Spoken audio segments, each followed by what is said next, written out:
আজকে আমি আমার নিজের স্টাইলে বানালাম চিকেন কোরমা। তার জন্য প্রথমে একটু বেরেস্তা করে নিতে হবে। কড়াইতে সাদা তেল দিয়ে কুচনো পেঁয়াজ ভেজে তুলে রাখলাম।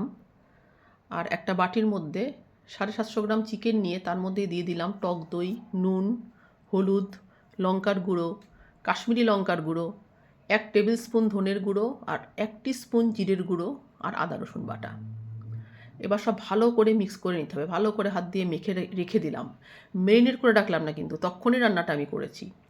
এবার কড়াইতে গোটা গরম মশলা ফোড়ন দিলাম, যেমন বড় এলাচ, ছোটো এলাচ, লবঙ্গ, দারচিনি দেইনি। দেওয়ার পরে এবার ছেড়ে দিলাম চিকেনটা, মাখা চিকেনটা। তখনই মেখে তখনই আমি রান্নাটা করেছি, এটা মেরিনেট করে রাখার কোনো দরকার নেই। এবার একটু নাড়াচাড়া করি। এবার আমি চাপা ঢাকা দিয়ে কিছুক্ষণের জন্য রেখে দিলাম। মাঝে মধ্যে ঢাকনাটা খুলবো, একটু নেড়ে চেড়ে নেব।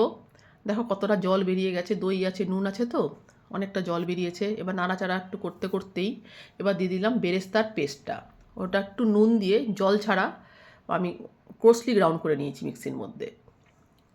বেরেস্তাটা পেস্টটা এখন আবার মিশিয়ে ভালো করে মেশাতে হবে। এটা ভালো করে মিক্স করার পরে একটু দিয়ে দেবো ঘি। ঘিটা দেওয়ার পরে আবার একটু নাড়াচাড়া করব, ভালো করে ওটা কষাতে হবে। নেড়ে নেড়ে নেড়ে জিনিসটাকে বানাতে হবে। দেওয়ার পরে এবার আবার আমি একটু ঢাকা দিয়ে রেখে দিলাম। ওদিকে একটা মশলা তৈরি করে নিলাম। সাদা জিরে, দারচিনি, এলাচ, লবঙ্গ, বড় এলাচ, জয়িত্রী, জায়ফল, এগুলো সব দেখো গুঁড়ো করে, শুকনো গুঁড়ো করে নিয়েছি। গুঁড়ো করে ওই মশলাটা একদম সবার শেষে মিলিয়ে দিলাম। যখন সব সেদ্ধ হয়ে যাবে, মশলা পুরো চিকেন রেডি হয়ে যাবে, লাস্টে মশলাটা একটু মিশিয়ে দিলাম। আর একদম ফাইনালি দেবো কেওড়ার জল, একটুখানি, খুব অল্প একটু কেওড়ার জল দিলেই রেডি হয়ে গেল আমার চিকেন কোরমা। তোমরা অবশ্যই একবার বানিও এরকম করে।